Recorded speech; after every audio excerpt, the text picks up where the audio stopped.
안녕하세요. 환경과 기술 폐기물 처리 파트의 발표를 맡은 컴퓨터공학부 서지영입니다.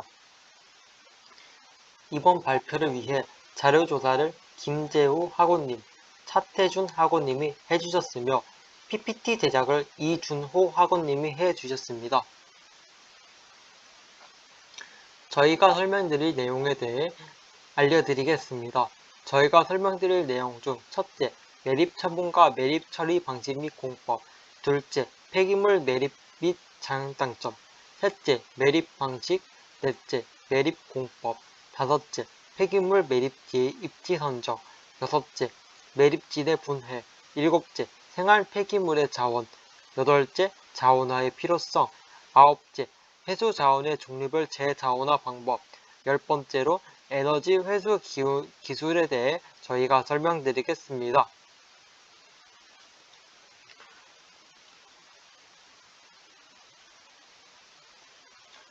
첫째, 매립 처분과 매립 처리 방식 및 공법에 대해 알려드리겠습니다.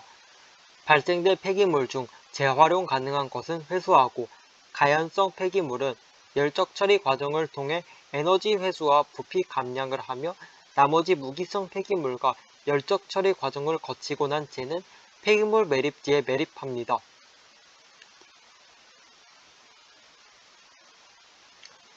그리고 폐기물 매립의 장단점에 대해 알려드리겠습니다.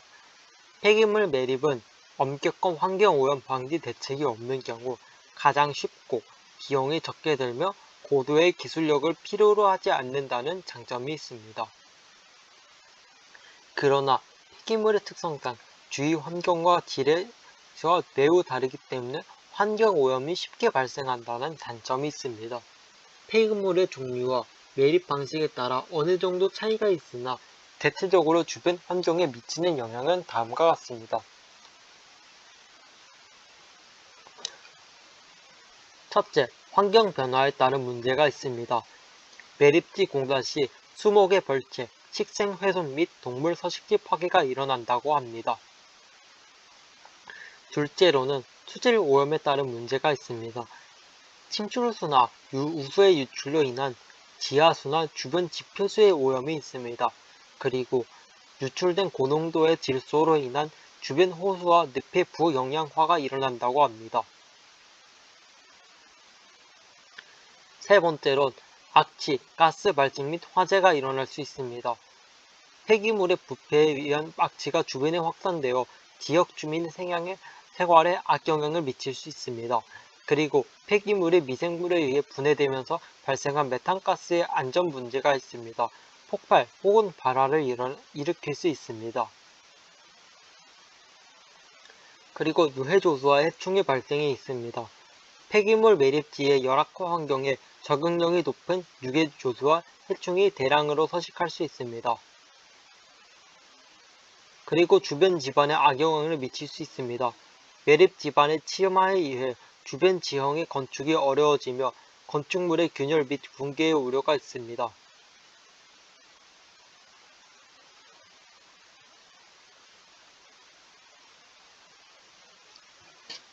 그 다음으로 매립 방식에 대해 설명드리겠습니다. 매립 방법에는 세 가지가 있습니다. 첫째, 단순 매립. 환경보호시설을 갖추지 않고 행해지는 단순 투기 형태의 비위생적 매립 형태를 말합니다. 이는 저소득 국가에서 많이 행해지며 1980년 이전의 우리나라도 이 방식을 많이 사용했다고 합니다. 그 다음으로 위생 매립에 대해 설명드리겠습니다. 위생 매립이란 공공의 건강과 안전에 대한 피해 및 환경 피해를 최소화하기 위해 복토를 실시하고 침출수 처리 기능을 갖춘 매립 형태입니다. 여기서 복토란 무언가를 묻은 후 위에 흙을 덮음이라는 뜻을 가지고 있습니다. 도시에서 나온 고형 폐기물을 처리하는 일반적인 방법이라고 합니다. 세 번째로 안전 매립에 대해 설명드리겠습니다. 안전 매립이란 유해 폐기물의 처리 방법으로 환경오염을 최소화하기 위해 유해 폐기물을 자연계에 완전히 차단하는 방법을 안전 매립이라고 합니다.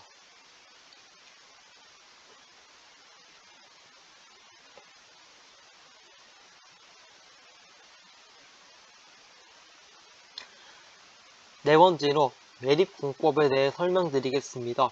매립공법은 크게 내륙 매립과 해안 매립으로 나뉩니다. 내륙 매립은 현재 가장 많이 사용되고 있는 매립공법이라고 합니다. 내륙 매립에는 평지 매립과 산간, 계곡 매립이 있습니다. 이때 매립 공간 용량 확보와 오폐수 배수 측면에서 계곡 매립이 유리하다고 합니다. 내륙 매립의 첫 번째 공법인 샌드위치 공법에 대한 그림을 아래 그림으로 보여드리겠습니다.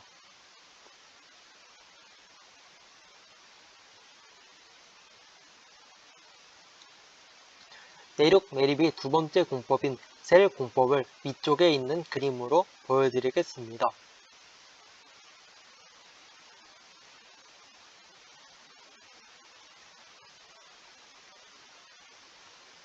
내륙 매립의 세 번째 공법인 도랑형 공법에 대한 그림을 왼쪽 아래에 있는 그림으로 보여드리겠습니다.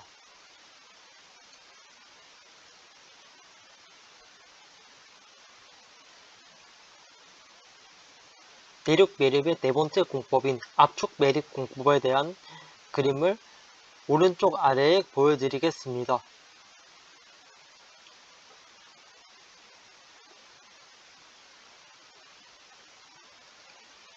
그 다음으로 해안 매립에 대해 설명드리겠습니다. 해안 매립이란 매립장의 규모가 크고 일일 처분량이 내륙 매립에 비해 비교적 많은 편입니다. 수중에는 쓰레기를 고르게 깔고 압축하는 작업이 불가능하고 복토를 실시하기도 어려우므로 내륙 매립과는 근본적으로 다른 공법을 이용한다고 합니다. 내수 배제 및 수중 투기 공법에 대해 설명드리겠습니다. 내수 배제 및 수중 투기 공법은 제방 등에 의해 고립된 바다를 이용합니다. 이때 바닷물을 그대로 둔 채 폐기물을 투기하거나 매립에 앞서 바닷물을 일부 빼내거나 완전히 빼낸 후 내륙 매립과 비슷한 형태로 매립합니다. 이때 바닷물을 그대로 둔 채로 폐기물을 투기할 경우 쓰레기 부유 및 화재 및 관리상의 문제가 많습니다. 따라서 부유하지 않는 쓰레기만 매립하고 부유 방지 시설을 설치하며 중간 제방을 이용한 구역 매립을 실시합니다. 두 번째, 순차 투입 공법에 대해 설명드리겠습니다. 호안 쪽에서부터 폐기물을 투입하여 순차적으로 육지하는 방법을 순차 투입 공법이라고 합니다. 이는 수심이 깊어 바닷물을 완전히 빼낼 수 없을 때 채택됩니다.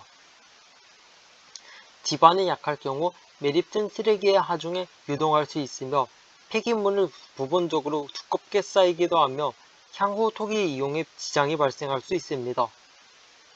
부유성 쓰레기 때문에 육지와 수면의 경계가 모호하게 되어 매몰 사고가 날 수 있어 주의가 필요합니다.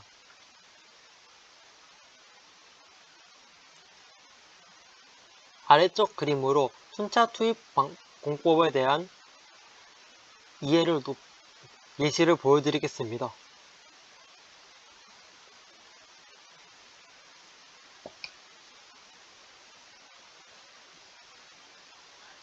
그 다음으로 폐기물 매립지의 입지 선정 조건에 대해 알려드리겠습니다.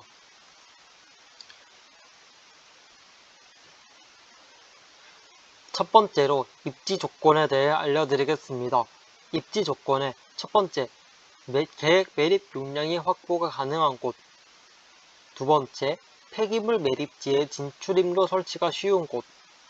세 번째, 폐기물 수집 및 운반의 효율성이 높은 곳. 네 번째, 가능하면 침수수 처리를 위한 하수 처리장이 있는 곳.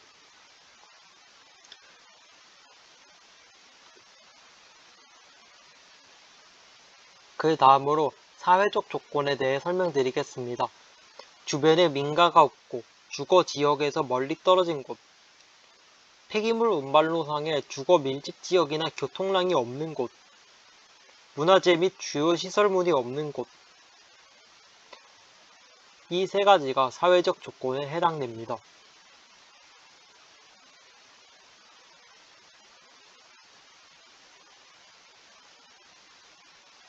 그 다음으로 환경적 조건에 대해 설명드리겠습니다.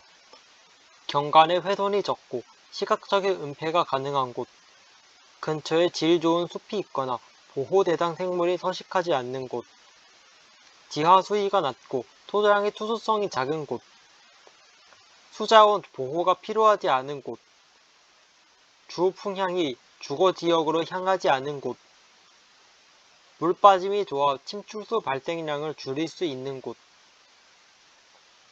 지형상 재해에 안전하고 매립 작업에 용이한 곳. 이 7가지가 환경적 조건에 해당한다고 합니다.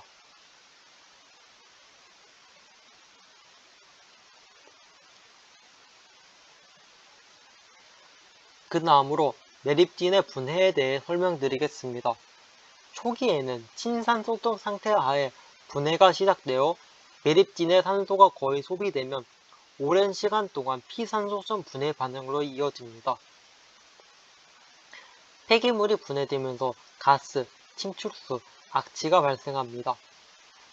또한 매립진에 수분이 없다면 유기물질의 분해 속도가 현저히 느려집니다.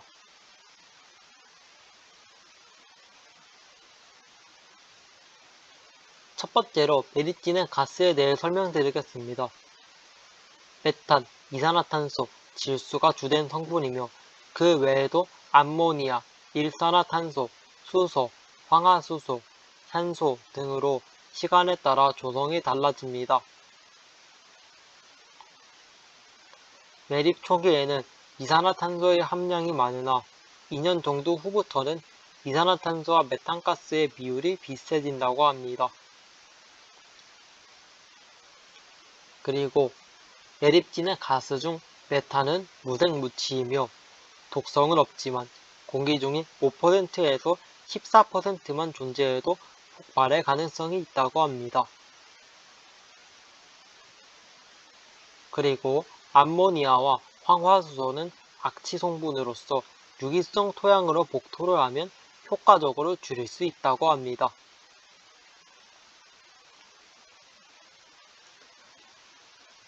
그 다음으로 매립진의 침출수에 대해 설명드리겠습니다.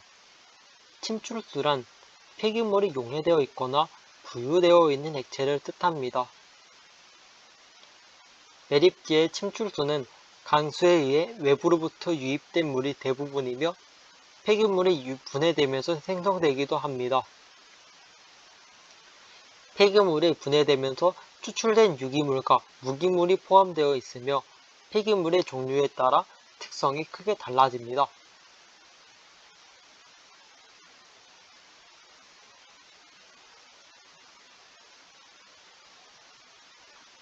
생활 폐기물의 자원에 대해 설명드리겠습니다.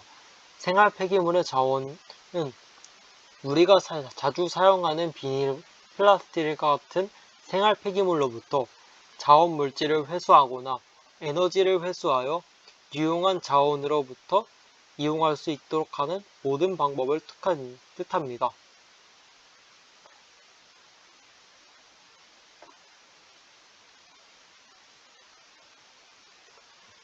그 다음으론 자원화의 필요성에 대해 설명드리겠습니다.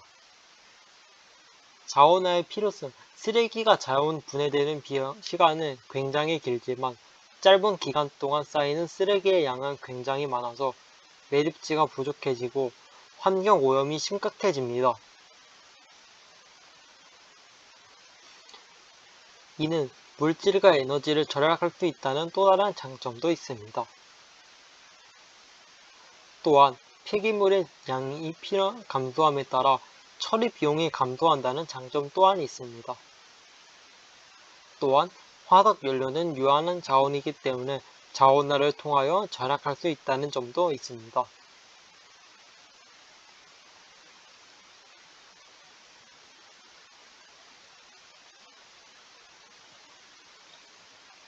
그 다음으로는 회수 자원의 종류별 재자원화 방법에 대해 알려드리겠습니다. 첫 번째로 폐플라스틱의 재자원화 방법에 대해 알려드리겠습니다. 폐플라스틱의 재자원화 방법은 첫 번째로 재생이용법에 대해 알려드리겠습니다. 먼저 용융재생법에 대해 알려드리겠습니다.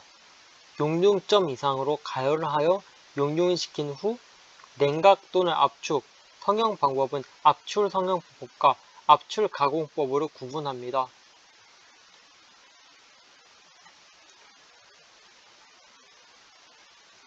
이는 농업자재, 토목자재 등의 그런 자재들을 처리하는데 재자원화하는데 사용합니다. 두 번째로 용해재생법에 대해 알려드리겠습니다. 용해재생법이란 열가역성 플라스틱에 폐유 등과 같은 용재를 사용하여 용해시킨 후 접착제를 첨가하고 중전제로서 모래, 점토를 섞어 가합 성형 도로 포장재를 재자원화하는 데 사용합니다. 세 번째, 파쇄 및 기타 이용법에 대해 알려드리겠습니다. 파쇄 이용법은 플라스틱 폐기물을 분쇄하여 토지 계량제, 매립제로, 경량교재, 골재, 아스팔트 골재, 연로 등으로 이용하는 방법이라고 합니다.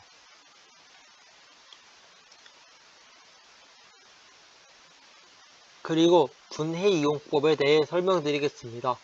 분해 이용법이란 열 분해에 의하여 기름이나 연소용의 가스를 회수하는 재자원화 방법이라고 합니다. 세 번째로 소각에 의한 열혈 이용의 방법을 설명드리겠습니다. 먼저 일반적으로 플라스틱의 소각에는 아래와 같은 문제점이 있어 많이 이용되지는 않습니다. 첫째, 가역성 수지는 용융점이 낮아 용융 고화 또는 탄화하여 통기구를 막거나 화격자 고장의 원인이 됩니다. 둘째, 도시 폐기물의 소각 시와 비교하여 공기량이 약 10배 더 필요합니다. 셋째, 플라스틱의 발열량이 도시 폐기물에 비해 6에서 8배 더 높으며 소각로의 이상 고온으로 인하여 기기가 손상됩니다. 네 번째, PVC 연소 시에 부식가스인 HCl을 형성한다고 합니다.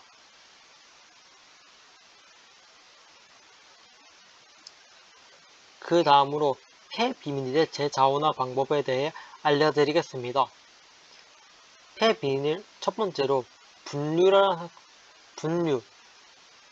통해 압축기를 통한 산소 차단을 하며 열 분해를 하고 가스가 발생되며 급속 냉각을 하고 냉각된 기체 중 가벼운 것들은 가스로 남아서 가스 탱크에 저장되고 무거운 것은 기름으로 빠져나옵니다.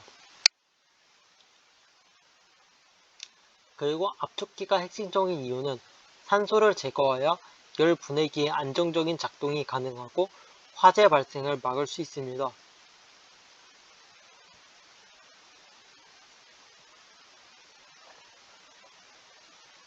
열 번째로 에너지 회수 기술에 대해 알려드리겠습니다. 에너지 회수 기술, 연소열을 이용하는 방법입니다. 첫 번째로 온수 변환을 하는 방법입니다. 이 방법의 에너지 회수 효율에 대해 알려드리겠습니다. 온수 변환의 에너지 회수 효율은 좋으나 수요의 시간 변동에 대응하기 어려우며 손실이 큽니다. 그리고 기술상의 문제점에 대해 설명드리겠습니다.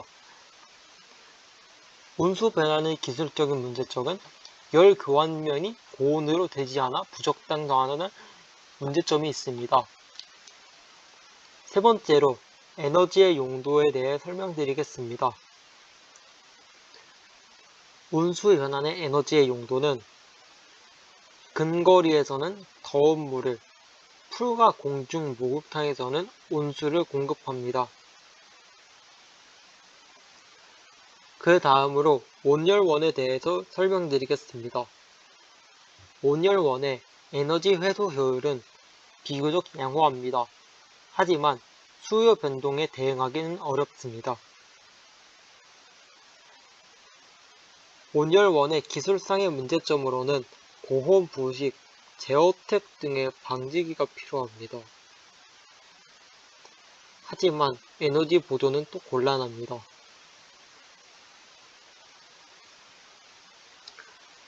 그리고 에너지의 용도, 온열원의 에너지의 용도는 공업 열원, 혹은 온실 열원, 혹은 난방 등에 이용합니다.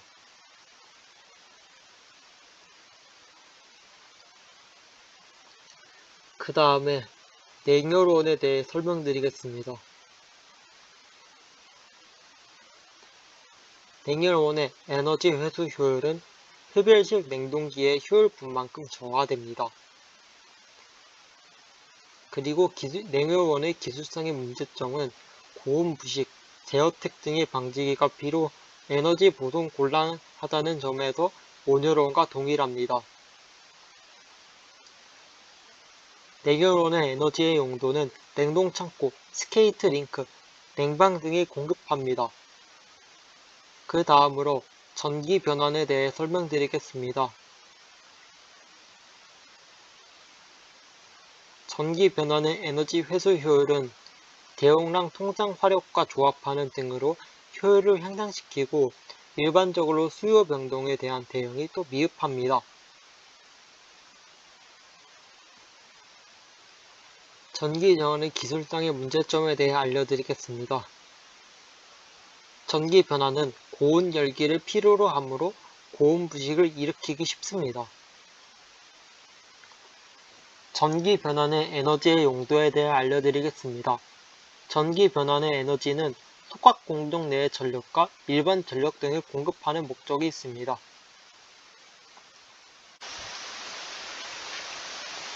두 번째로 연료와 열 이용에 대해 설명드리겠습니다. 먼저 가스화에 대해 설명드리겠습니다. 가스화의 첫 번째 방식으론 간접 열 분해가 있습니다. 간접 열 분해의 에너지 회수 효율은 수트를 굽는 것과 같이 탄소가 나오며 가스로 회수가 불량하다는 단점을 가지고 있습니다. 기술상의 문제점은 4000kcal Nm3 정도의 가스가 되나 그 분해를 위한 열균형을 취하기 어렵다는 문제점이 있습니다. 이 에너지의 용도는 연료가스를 이용하고 있습니다. 두 번째로 부분 연소에 대해 설명드리겠습니다. 부분 연소의 에너지 회수 효율은 비교적 양호합니다. 하지만 열 분해용으로 다량 소비됩니다. 기술상의 문제점으론 산소 공합 부분의 연료 3000kcal Nm3 공기로 1500kcal Nm3 이하의 가스를 지니고 있습니다. 에너지의 용도는 분해 공정의 자가용, 발전용, 특정 공정용에 공급을 합니다. 세 번째로 메탄 발효를 소개하겠습니다. 메탄 발효의 에너지 회수 효율은 미생물로 분해 가능한 유기물만 가스화합니다. 하지만 기술상의 문제점으론 보온 35에서 55도와 체류 7에서 41을 요하나 메탄 60에서 80%가 생산되며 이상화가 필요합니다. 에너지의 용도는 자동차용, 고급 연료가스, 카본 블랙입니다. 두 번째로 유화에 대해 설명을 하겠습니다. 유화의 첫 번째 방식인 저온 열분해인 에너지 회수 효율은 가연성의 잔사가 남아 기름으로서의 회수는 불량합니다. 그리고 기술상의 문제점은 전처리가 요구되며 악취가 강하며 여러 개의 비점이 섞여 있으므로 정제를 요합니다. 에너지의 용도는 연료유, 특정 공장용, 발전용으로 이용합니다. 퀴즈 시간입니다. 영상을 통해 생활 폐기물 처리 과정과 처리 시설을 탐방하세요. 유튜브에 화성시 소각용 쓰레기 처리 과정 5분짜리 영상을 시청하시면 되겠습니다. 두 번째, 폐기물 재활용의 중요성을 알아봅시다. 유튜브에 용화에너지 열분해기, 대한민국, 쓰레기에서 금맥을 찾다, 5분에서 11분 58초의 영상을 찾아보시면 될 것 같습니다. 이상으로 폐기물 처리를 맡은 4팀 발표를 마치겠습니다. 감사합니다.